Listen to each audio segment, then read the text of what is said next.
You're listening to the Braver Angels podcast, a new way of talking politics. I'm your host, John Wood Jr.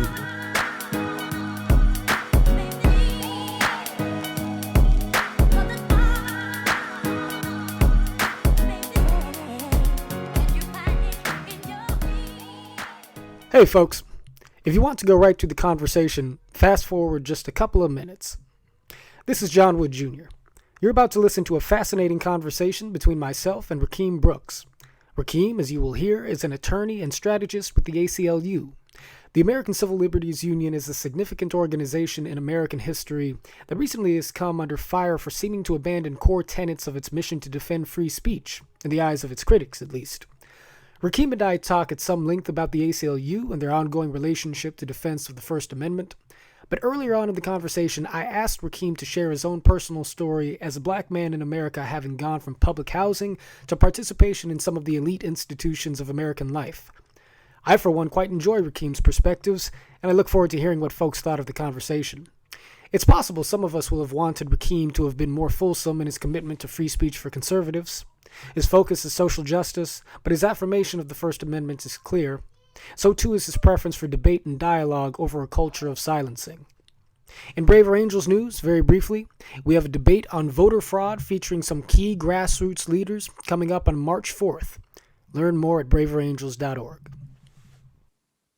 And I'm joined today by a fascinating individual, a man who I had the pleasure of speaking alongside at a conference held by the Center for Urban Renewal and Education. I was really at that time very blown away by this individual's insight, acumen, and grasp of the issues, and just very happy that he's taking the time to engage me and Braver Angels in a conversation here today.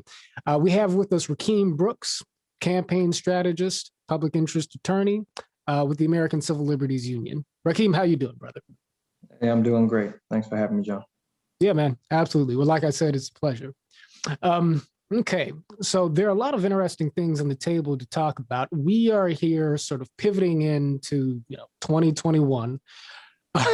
And it's amazing. I think you and I met a few months ago, and 2020 really was a year, and really, everything that happened, I would say from 2015 up to pretty much this moment sort of surpassed, wherever folks fall on the political spectrum, everything in my mind that happened, over the course of the last 5 or 6 years seemed like something that would have made for, unrealistic fiction just about 10 years before that, right? And even over the course of the last few months since you and I met, things have changed that have flipped the sort of political universe up on its head. But now we're moving. You predict insurrectionists storming the Capitol? You know what?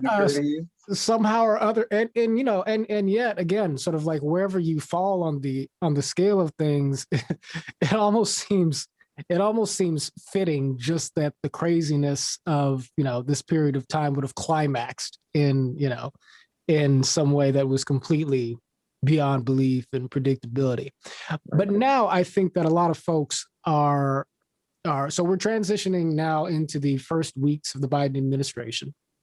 I think that many people are hoping in some respects for a return to, normalcy, quote unquote, but in other respects, I think that many folks are concerned about the idea of normalcy because many people still want to see bold and aggressive change in various areas. And certainly in the social justice community, I think that there's a particular desire to not rest on any laurels and to push forward for changes that need to be made. And in that context, I want us in this conversation to talk a bit about the work of the ACLU, some broader topics within the realm of race and policy, the accountability of the Biden administration, et cetera, et cetera. But before we get into any of that, I want to dig into Rakim Brooks himself just a little bit. As I mentioned up top, I was struck in my previous conversation with you just sort of by the clarity of your insights on a lot of different fronts. But I would like for folks who aren't familiar with you listening to this podcast, for people to understand where you come from experientially. Where did you grow up? What were the experiences that impacted your sort of point of view and relationship to the world, culturally, socially, politically? What ultimately led you to where you are in your career today? Sure. It's not something I talk about very often, mostly because I'm working on the issues and not working on myself enough. But Right. I grew up in East Harlem Mm. in a public housing project called Wagner Public Houses, named after Senator Robert F. Wagner. And I lived there with my mom and my grandmother. My mom got an apartment in the Bronx when I was about 6, but I continued to live with my grandmother because she was legally blind and needed my help. And I just loved her. I couldn't really imagine living anywhere else. Mm. So I stayed there until high school, and a few formative things happened. One was that I was in the local public school, literally across the street from public housing, and a teacher there, Mrs. Dennehy, recognized that I had some aptitudes that the other children didn't demonstrate at that age. I could sort of, memorize a book fairly quickly and then repeat it back,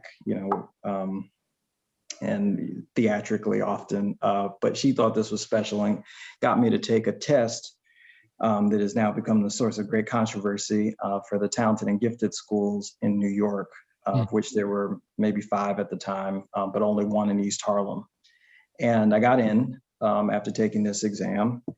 And I then got to spend my sort of formative years around some of the brightest people I know still to this day, all of whom were Black and brown, in East Harlem, in a community that otherwise was ravaged by high unemployment, still is today, and poverty. But we were sort of this sort of island inside of all of that. So I went through that program, and as fate would have it, again, one day I'm walking down the hallway in that school, and a man named Bruce Ravage comes along, and he says, "Young man, could you direct me to the principal's office?" As I said, I was raised by my grandmother, so I had great reverence for the elderly, and he seemed elderly. So I walked, rather than just point him in that direction, I walked him down to the principal's office. And the principal said, "Hey, this is the young man I wanted to introduce you to." And it turned out that he had put together a program that then was called the Math Science Institute, which prepares you for the specialized high school exams in New York, another exam that is now very controversial. Sort of by the grace of God, I got into that program and ended up getting into Bronx Science, which at that time, was second only to Stuyvesant, debatably, though we have more Nobel Prize winners, I like to remind people. But so I went to Bronx Science, and that was sort of it for me, right? That set me on my upward trajectory. Ended up going to Brown. Went to Brown, found some more incredible people who invested in me, won a Rhodes Scholarship. Went over to Oxford for the first time. It was really my first travel outside of the country. Loved my classmates there, loved the experience, came back to the States, worked in politics and on public policy, particularly anti-poverty policy, and went and worked for the Obama Treasury Department. When I got there, realized just how ignorant I was about the world. There were just all these incredibly brilliant people. And I said, I need to go get myself a little more education. So I went to Yale and got a JD MBA after, and that sort of polished me off. So that's sort of the long run trajectory. I was a lawyer for a few years, clerked, and then decided I really wanted to dig into public policy, into these issues, and so joined the ACLU. For some folks, growing up in different communities, certainly urban communities, and sometimes in public housing projects, and I'm speaking, most particularly about, some of us in the African American community and people of color, perhaps generally, there's sometimes a sense that certain pathways of, social advancement aren't really meant for us in particular. And you can read Ta-Nehisi Coates and any number of other folks talk about their life journey in a way to where the end of success is in some respects surprising, because, not everybody has that optimistic kind of belief that anything is possible. Your story is pretty amazing. And obviously it's not by any means totally exceptional, but your story is pretty amazing because, you chart this clear path where you sort of were noticed for your gifts and abilities, had certain opportunities to demonstrate them, and found yourself on a track, I think, to making the most of yourself and having an impact. Was there any part of you growing up that was ever skeptical about the idea of kind of, uh, uh, rising through American society in any, in any particularly sort of optimistic way? Is there ever any part of you that doubted yourself or your possibilities or society around you, or did you always just sort of have a sense that you were unlimited by circumstances, perhaps? I think, frankly, that I had growing up, let's just say before college, I really had a rather insular view of the world. And so I grew up in public housing. If anybody knows anything about New York City, public housing often sits on huge mega blocks. I mean, my the block that we sat on went from 120th Street to 124th Street, went from First Avenue back to what was called Palladino Avenue, back to the FDR. That was the world that I knew. And even as I grew older and sort of migrated off to school, which was about 10 blocks away, still in East Harlem, and went to the Bronx, the world was small to me. There were things I saw on television that I probably didn't even recognize were in New York because I knew the Empire State Building and other things. It wasn't that I hadn't traveled, but it didn't occur to me that the world was much bigger than where I lived. Probably until I started to go to that specialized program for the Math Science Institute to get into the specialized high school. So I remember going down to Stuyvesant for the first time. For those who haven't been there are escalators inside of the building, inside of the school. And I just thought this was the most miraculous thing, right? This place has escalators. Like, it's a school. Why does a school have escalators, right? I was used to trudging up and down multiple flights of steps. So I was, and this was a public school, so I was stunned by that. I'm down in Tribeca, in an area where I hadn't come from. So I'm sort of, you're observing. And I remember my first real brush with a kind of deep antagonism with who I was really in the way in which race and class are layered onto one another, particularly in our big urban cities and particularly in New York. So I saw what I thought was just a regular sort of crosstown bus. But it had cushioned seats. I now know that these were interborough buses, but at the time I thought I'd never seen one of these buses. So I thought that in this area of town, they literally cushioned the seats for the people who lived there, and was unbelievably angry at the disparities and began to pay more and more attention. When I was in my neighborhood, I'd go into the store, I'd pay $1 for something. I'd go down to Tribeca and it cost $2.25, right? I mean, each of those things started to accumulate. Now, it didn't limit my sense of self. I was a sort of brash young man. Some may say I still am, but I was definitely then, and prided myself on my intellect and on trying to acquire as much knowledge as I possibly could. So I wasn't going to let those circumstances defeat me, but I was very bitter about it for quite some time. Because I couldn't make sense of why the people that I lived around were treated so differently than the people who lived in this area of town. And it was only by happenstance, right, that I would have been born in East Harlem, so far as I could tell at that stage in my life. And of course, as I grew older, I developed an analysis of it, which we'll probably talk about later on. But I would say that my own sense of self kept me fairly grounded in what was possible, but never in a million years would I have imagined that I would have gone to the places that I went to. If you had asked me at that stage of my life, I probably could have named 5 colleges, not all the ones I could name today, and Brown wasn't on the list. So, there is a sort of stilted answer to what you're asking, really. It's sort of my ambit wasn't that big, so I couldn't really limit myself. But then when I realized the world was big, I was sort of arrogant and rejected any sense that I belonged in just one place. But even then couldn't see the full horizon of what I've been able to achieve thus far. Is there, this may in some respects be an unfair question, but do you have a way of describing perhaps something of the median experience, if you will, of folks who grew up alongside of you in that same or in similar public housing communities, and friends who you may have known early on and so forth. Do you have a sense as to sort of what the general trajectory was of your peers, excuse me, Sure. over Yeah, the course of the same period of time? yeah, I do. And, I've tried to look at it empirically since I've grown older, but it's worth noting, I grew up in Wagner public houses, but my stepfather, who my mom later married, he had grown up in Throsneck houses. My grandmother lived in Washington houses. So I knew public housing around the city. My dad lived in Bushwick. I mean, I had a fairly broad sense of this. And remind me, this is you would have grown up in Wagner in. This would have been the 1990s. Okay, got it. How old are you? 1990s through 2000s, 33. Okay, so we're almost exactly the same age. Got it. Yeah. So I've got a fairly good sense of what people have gone through and are going through, and it's desperate. There's no other way to describe it. I look at my dad. I once did a project. I was working at the Center for Law and Social Policy, and the Great Recession had just sort of kicked off. And so I looked at my dad's resume. You could mark U.S. recessions according to his resume, right?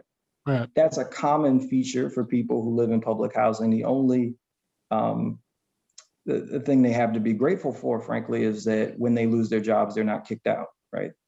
Public housing requires you to pay 30% of your income, whatever your income is. And so there's a reason I continue to sort of promote public housing as a necessary feature of American life, because otherwise we might have ended up on the street or hopefully living with relatives, but not guaranteed, given that they didn't have much space either. So, I mean, people are really struggling who grew up in those neighborhoods, who grew up with limited educational opportunities, limited employment opportunities. I think today still in East Harlem, the unemployment rate might be around 60%.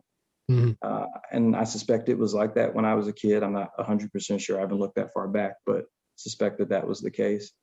There's one thing I didn't say, which maybe I should have said when you were asking me about my sense of self. My grandmother, anybody who knows me knows I talk all about my grandmother. My grandmother was a deep egalitarian. So she would always say things like, there's no reason you can't do that, right? Because you're equal to everyone around you. I mean, to speak in terms I know you'll appreciate, like she had totally drunk the Kool-Aid of the Declaration of Independence. We were, she made sure that I didn't think that I was better than anyone else, but she made sure that the opposite was true as well, that I didn't think anyone was better than me. And I do think that steeled me against some difficulty in life that might have otherwise overcome me. Right. Yeah. Well, I don't know if you called your grandmother Big Mama, but most of us, I think it's probably true, but so many of us anyway, so many Black families, my family included, my wife's family, find themselves anchored by a maternal grandmother sort of figure. For me, it was Mama Dear. I grew up in a multicultural sort of suburban community here in Culver City, Los Angeles. But most of my mother's family were in inner city LA. My mother's from South Central. My great grandmother, we called her Mama Dear, owned a house not too far north of Leimert Park. I'm not sure if you're familiar with sort of Crenshaw area in Los Angeles. And she was the woman who sort of kept the family together. She moved out to LA from the South. Oh goodness, I'm trying to think of when that might have been. It would have been decades and decades ago. And she sort of, I think, anchored the whole family in kind of the sense that, all sorts of possibilities are open to you if you're able to keep the right attitude and apply the right work ethic, to life. And also if we are willing to support each other as family in the process. My wife is from the Jordan Downs projects here in Watts. And I say here in Watts, in Los Angeles. I myself lived in the Jordan Downs for about a year or so with her. It's sort of another avenue of my story.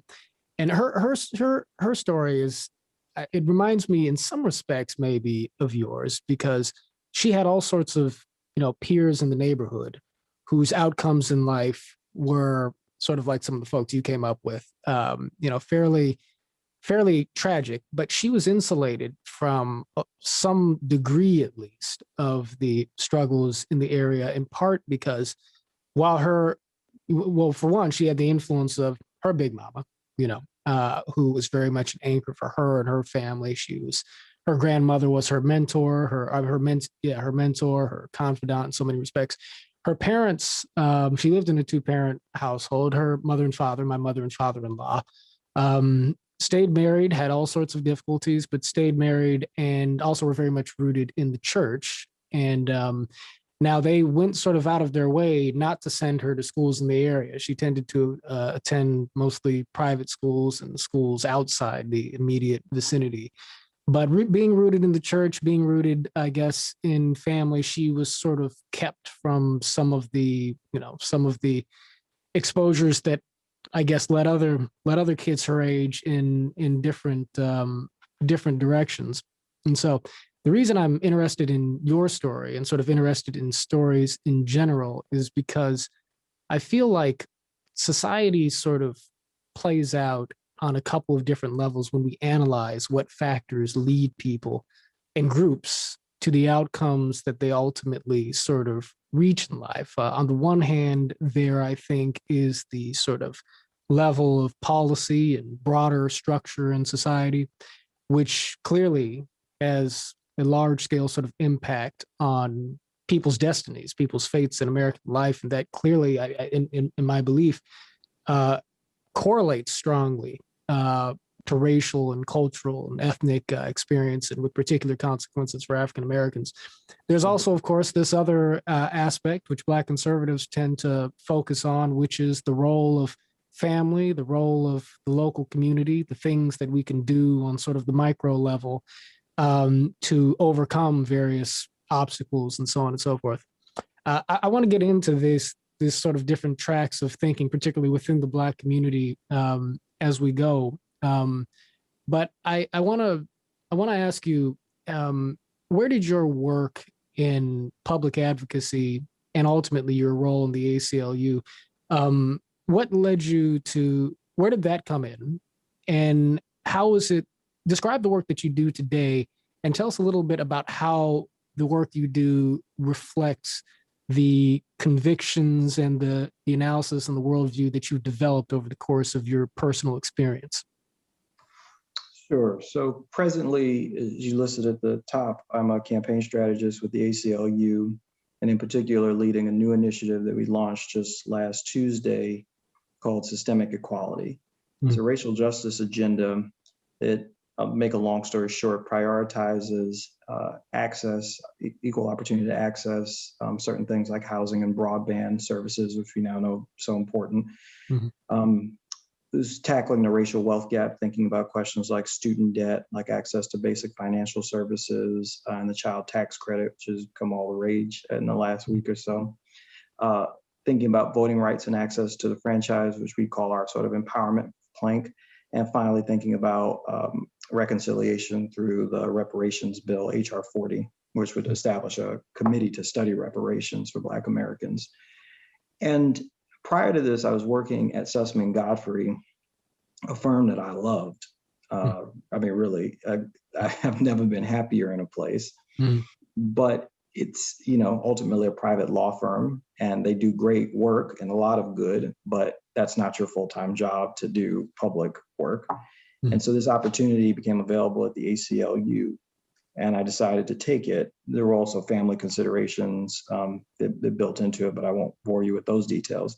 The important piece in terms of its relationship to my own convictions, and maybe are, sort of thinking through some of the things you were just discussing in terms of what people would call the culture versus structure dichotomy, is that in my life, I never saw the communities that were being portrayed, the Black communities that were being portrayed either in movies and fictionalized accounts or in media more generally. And so they would tell me what it was like to live in the projects, but it in some ways didn't reflect what I understood to be the projects. And I didn't, just grow up in one. As I said, I have family members in a variety of public housing complexes. And that's not to say that they couldn't be dangerous places. I mean, some of my earliest memories are of candles being at the base of trees. And these were still today are symbols for young men often who've been killed, or people who've been lost generally. But at that time, it was often young men who had been killed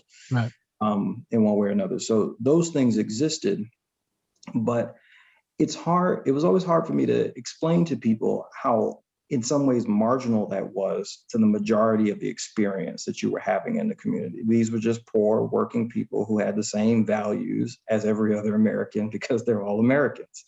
I remember once I said to my cousin, here's probably an illustrative example of how even we can imbibe narratives about ourselves. So I had a cousin, we were taking a 2 train into the Bronx, and there was a young woman who was on the train who, rather than listening to her music herself, was listening to it rather loudly, a sort of stereotypical, experience. And my cousin says to me, why do we have to be that way? It was a Black woman who was doing this.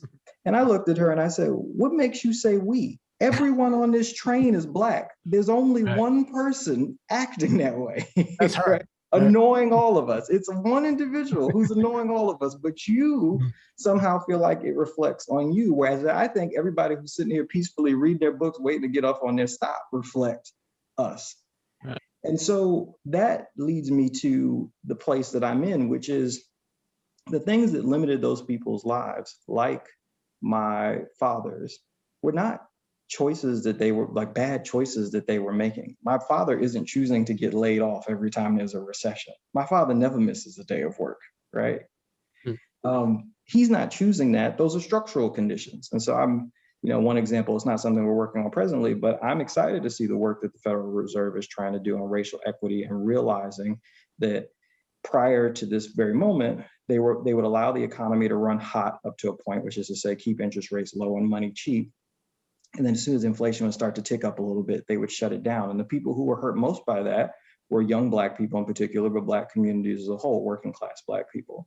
They now realize that you might be able to allow the economy to run hotter for longer and still contain inflation so that you drive down Black unemployment rates. That's an important structural policy intervention. Again, it has nothing to do with my dad's willingness or unwillingness to work.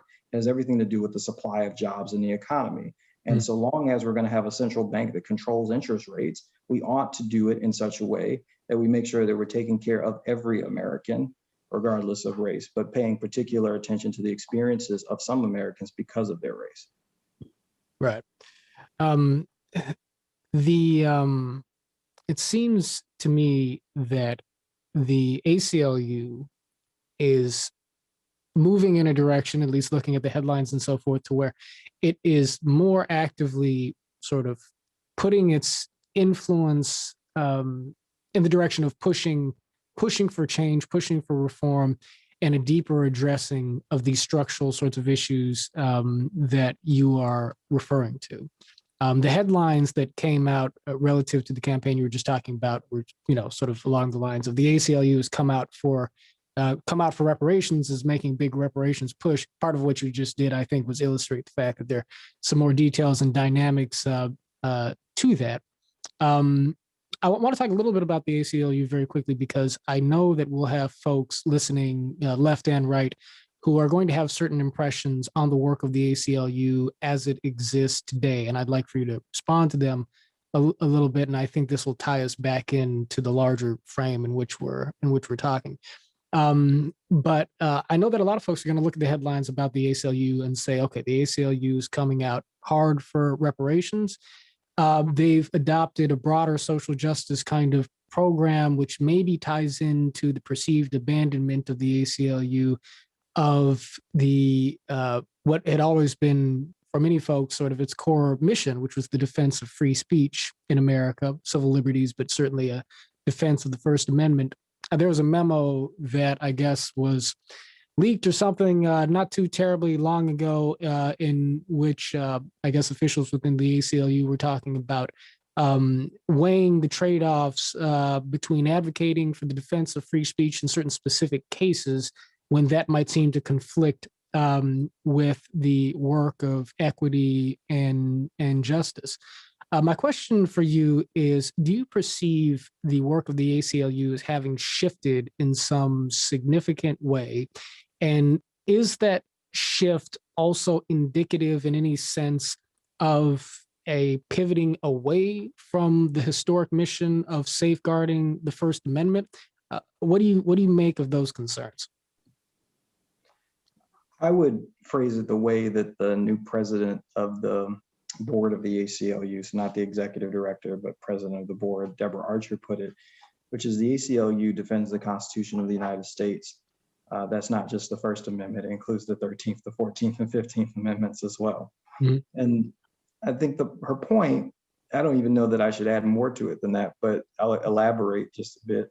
Sure. Her point really is, we are a traditional civil liberties organization, the premier defender of civil liberties in the United States, and that work will continue unabated. We've got phenomenal staff that do that work.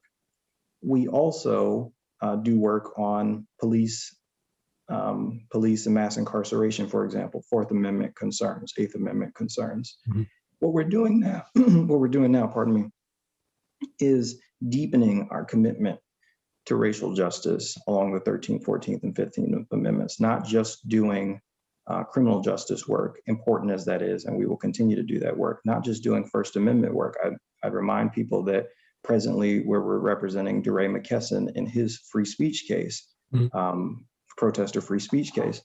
And so we'll continue to do that work. We're just doing more work now to continue to protect and defend the Constitution. As far as there being a conflict between those values, this is my own view of it. And the institution, I think, will come up with a view, so maybe even more articulate view or a party line. But I think I reflect what most of the staff think when I say we don't see a conflict between these values. In fact, we think the values illuminate one another. So here's what I've said. To the extent, well, let's begin here.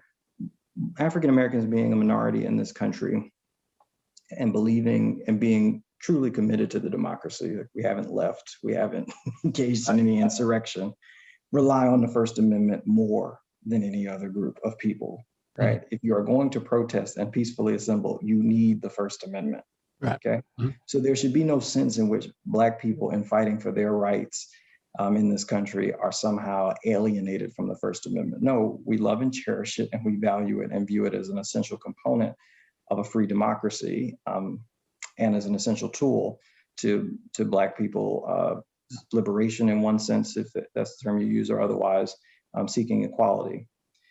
To the extent people want to isolate instances like Charlottesville, well, you know where the ACLU came out on that. The ACLU defended the marchers. We, of course, did not defend their actions that extended beyond their right to protest and express themselves. So I guess my own view is there is no Black liberation struggle, freedom struggle without the First Amendment. And to the extent we had any trouble with the limits of the First Amendment, or perhaps the expansiveness of the First Amendment, we would again be relying on the First Amendment and its protections in order to express those concerns, and in an attempt to perhaps change the Constitution if anyone ever thought that was appropriate, as we have at various points in our history. So I personally don't see the conflict, but I understand that it's something that people like to make much of. Right. Well, and I think that part of that comes in the context of certainly in the center left and the conservative right and so forth, a feeling that there is a culture of, the phrase is cancel culture, and their deplatformings and so forth, where many folks feel that whether it's social media, college campuses, the workplace, companies like Google, et cetera, there, and of course, with the tech companies, this complaint actually comes from the right and the left in different contexts. But there is something of a fear that one's political orientation might place one at risk in terms of being able to have a right to speak in certain contexts.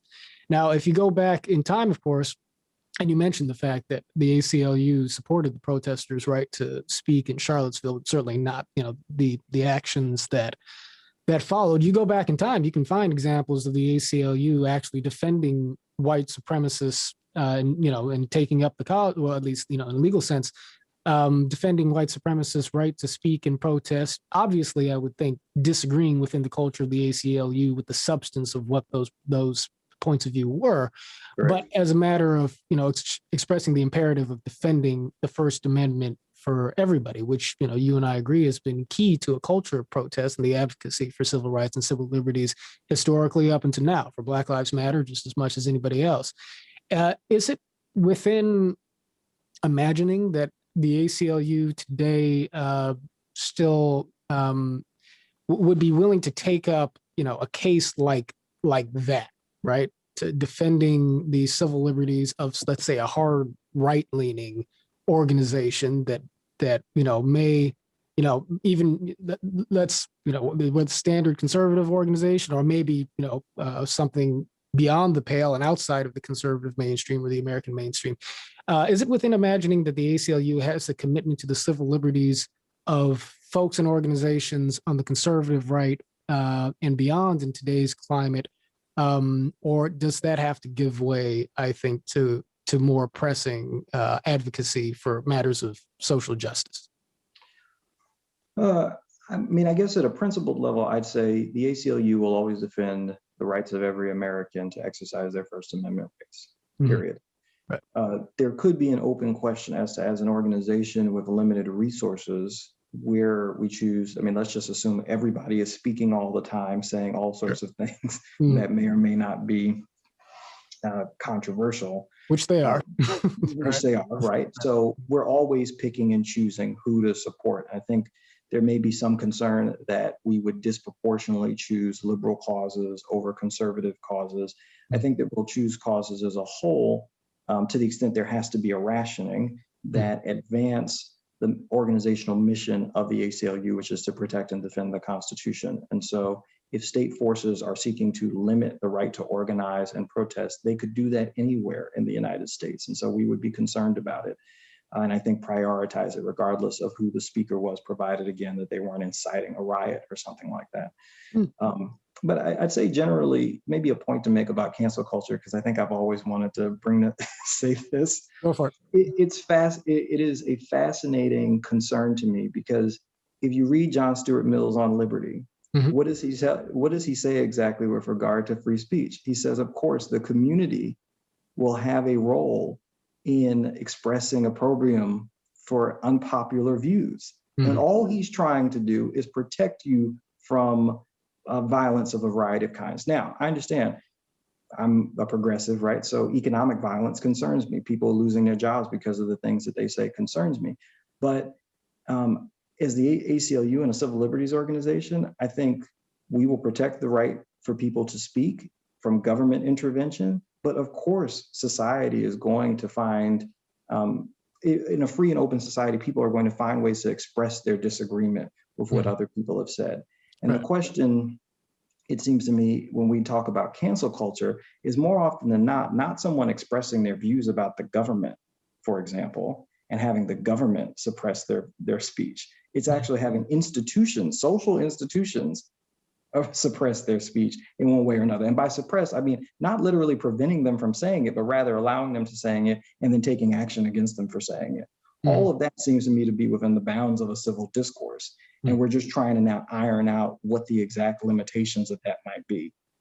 Right. And I suppose that there are not exactly sort of codified, protections, let's say, correct me if I'm wrong, because I may be wrong on this, but I suppose that there are not codified protections when it comes to hiring and firing and so forth on the basis of somebody's, political orientation or expressed political or social perspectives, in the same way that there are protections for people ultimately being, fired or otherwise treated differently on the basis of race or gender or sexual orientation, right? Do these fall within different categories of protection when it comes to the law?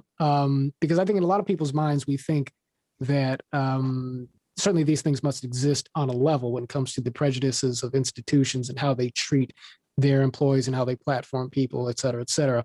But is there a legal distinction to be made? So yes, there is a legal distinction to be made. Of course, the concerns we have about a kind of personhood. So you and I are Black, we're men, I'm LGBTQ, mean, whatever the categories are, things that are deemed not of your choosing, Right. to be discriminated against on those grounds are actionable under law. You have a right of action.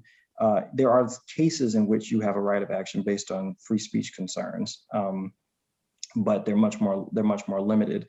And I think the question is whether or not that zone of speech should be protected. But of course, our courts have recognized, sometimes to my chagrin, that employers have a right to operate their businesses consistent with economic objectives, and that those economic objectives might be in opposition to certain kinds of speech practices.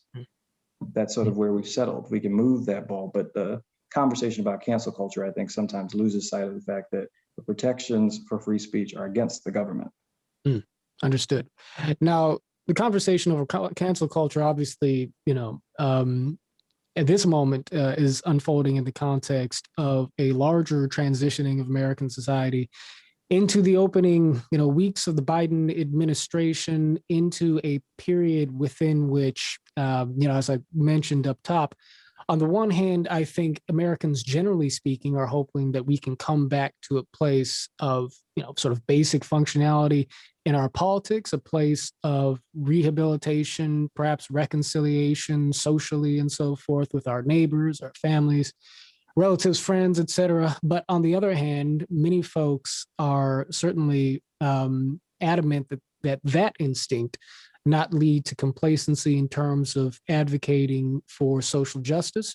And then on the other side of that spectrum, I think you have many folks on the conservative side who are fearful of a politics that speaks the rhetoric of unity in some sense, but ultimately uses that as a guise to sort of pull the rug out from under the feet of people who, find themselves or feel themselves leaning out of the mainstream in a right-wing direction.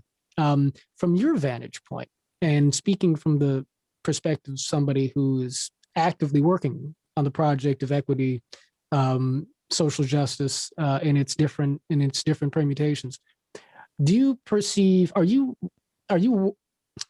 worried about any particular tension between the project of unity on the one hand, and obviously, I'm speaking from the context of my work in Brave Angels, of course, which does have to do with bringing all parties to the table and reestablishing the bonds of relationship to reaffirm democratic spirit in American society. And so, that context is worth noting. But do you perceive a tension between Joe Biden's commitment to unity on the one hand and pushing for social progress on the other hand? And what is the balance that you sort of want to see struck, I guess, between those tensions, if indeed you do think there is a tension between the two, or even a contradiction? Yeah, I don't think of there as being a tension. One of my favorite comments after the November election and then the long durée of election that seemed to follow it was actually from Congresswoman Alexandria Ocasio-Cortez, where she said, "We've stopped the free fall to hell." Right. For me, that was good enough, right? That there is a certain level of unity we have to expect in order for us to thrive as a democracy. And that was being threatened daily under the previous administration, in my view.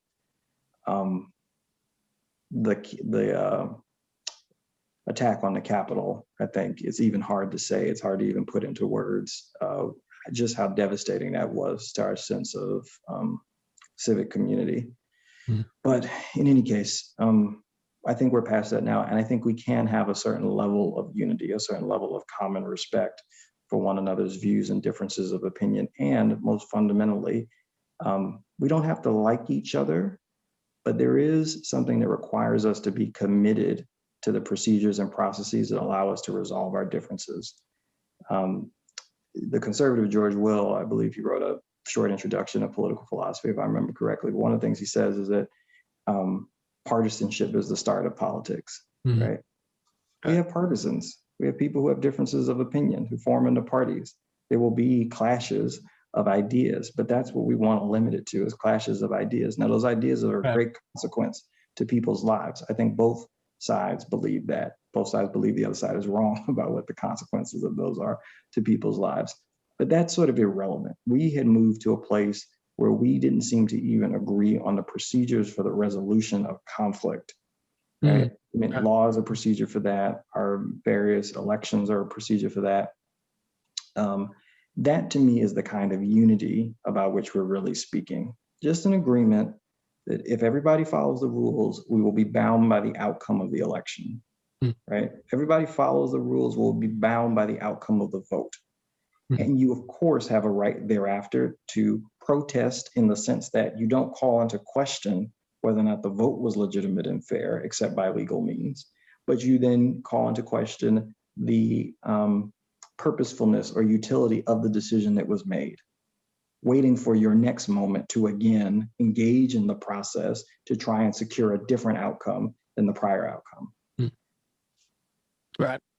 I think, well, first of all, that's well said, I think. And the part of, and really what you said speaks to my conservative sensibilities, because part of the substance of conservatism in my view is an understanding of the fact that the integrity of our institutions, flawed and fallible though they may be, and they certainly are nevertheless vital to sustaining the structures through which we are able to maintain a functioning sort of civil society and democratic society, because even where the rules and structures of society fail to deliver the particular outcomes that we want, and again, they do, and whether you're on the right or on the left, this is always going to be true, it is our mutual commitment to those rules and to those structures, I think, that allows for society to cohere ultimately, and to give all of us the opportunity to strive for something better and to win our arguments, win our points, or make compromises in the next go round.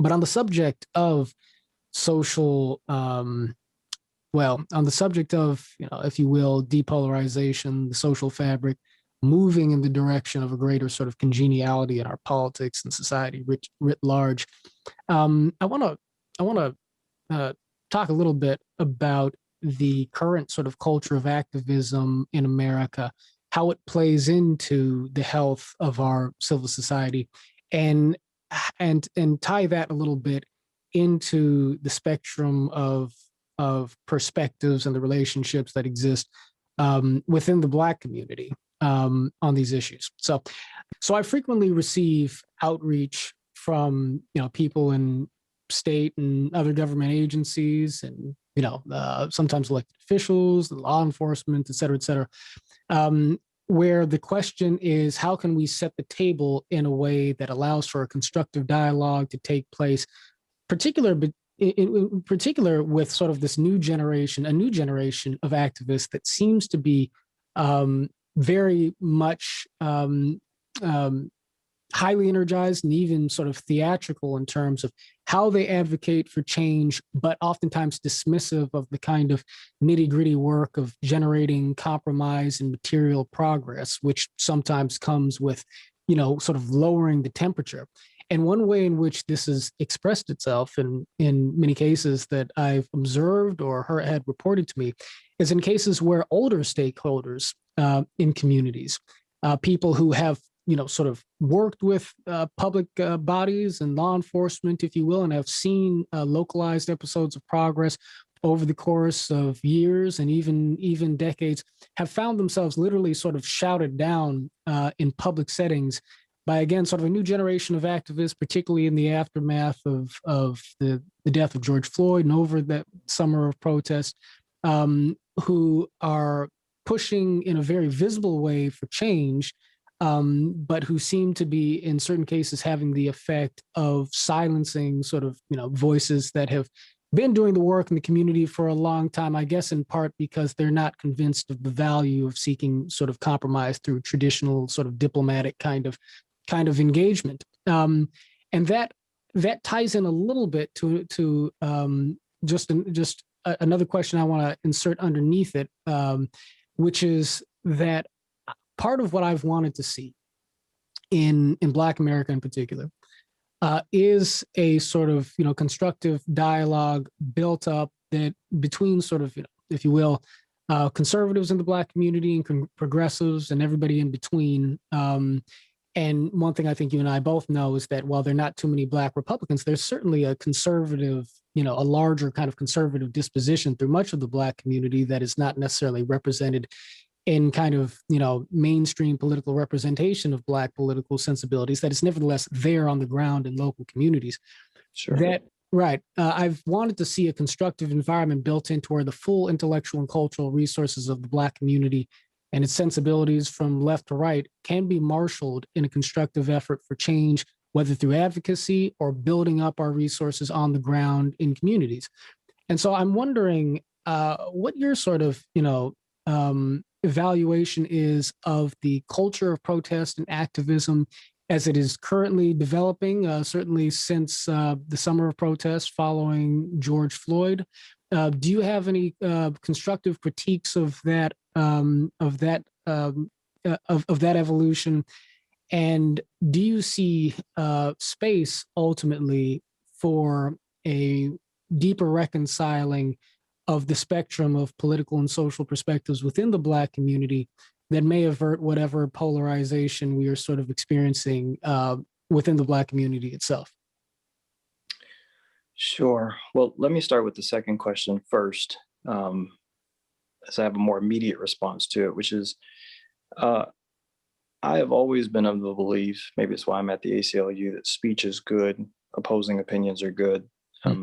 Iron sharpens iron, those types of views. Right. And so the reason I joined you at CURE is, though I don't agree often with Professor William Allen's views on politics, I am always enlightened by engaging with him. And indeed, Professor William Allen.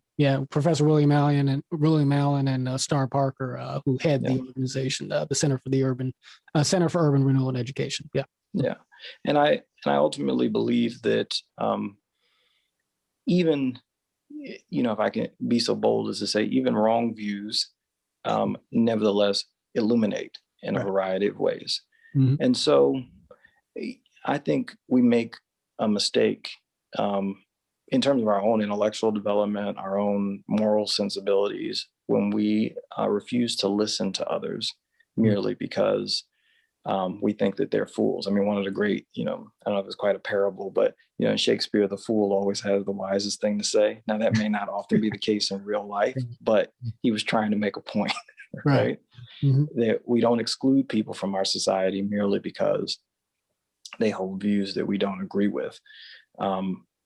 So that would be my answer there, that we do have to have an openness and willingness to listen to one another and still disagree with other people. And frankly, I think the more that people come to engage with one another, the more they see the humanity in one another, again, provided that people are engaging in good faith. I understand the often repeated phrase that I can't, I won't engage with someone who denies my humanity. For sure. I understand that, right? If someone smiles and grins at me and tells me that because I'm a member of the LGBT community, I'm going to hell. Well, it's kind of hard to engage with that person. Right. I'll listen because I nevertheless want to know what that person has to say, because so long as they're a fellow citizen, they might have some influence over my life. Mm-hmm. But the honest sort of engagement, I think, is difficult to have in those circumstances. So basic recognition of one another's humanity and then go from there. On the first question, I have to say, I confess myself ignorant because I don't often see protesters today acting in ways that are so vitally different from the things that we idolize in the civil rights movement. If you think about the lunch counter sit-ins, right? Does anybody think that those weren't disruptive displays? Did they walk in and try and have a conversation with the owner who wouldn't allow them to sit at the Woolworths counter?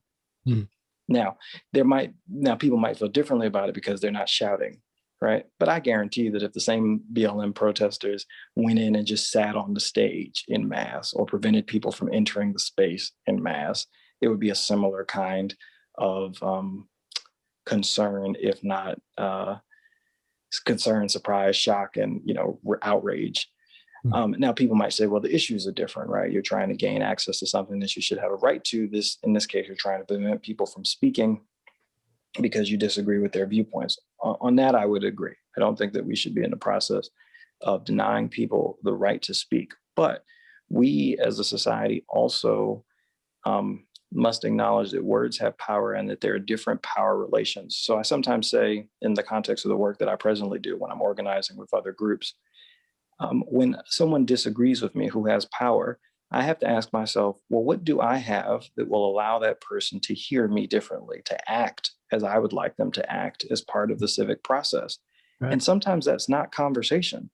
Sometimes that person could care less what you have to say about something.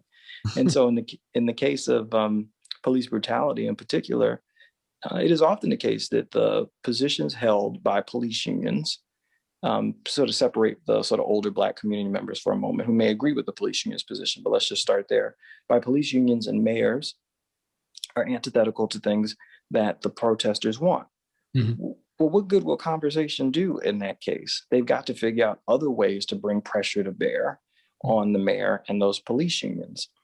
And I don't think that we should lose sight of sometimes the difficulties. Well, let me put it differently. The difficulties in reaching the conclusion that you want, but also that conversation, discourse, dialogue is not the only form that is granted to us under the Constitution. There's a reason that people are allowed to peaceably assemble and protest. Right. Indeed. Okay. Well, I think that we've reached the crest of our time. I do want to say that very much enjoyed this conversation, and you never fail, I think, to bring a deepening to my own perspective, at least in the two conversations that we've had thus far. Very much hoping there'll be a third and a fourth and a fifth as we go. So, Mr. Brooks, it's a pleasure. And is there anything that you want to direct our audience towards in terms of keeping up with your work, the work of the ACLU? Any parting plugs that you'd like to leave with us? Sure. Thank you for that. This was a pleasure, and I'd very much enjoy being invited back at some other point when we have something new to talk about. But if folks are interested in the Systemic Equality Campaign, they can go to aclu.org/systemic-equality. And if they want, they can find me at Twitter at Brooks Rakim, where I'm often updating people on the status of our various campaigns and systemic equality, and occasionally expressing my views on basketball.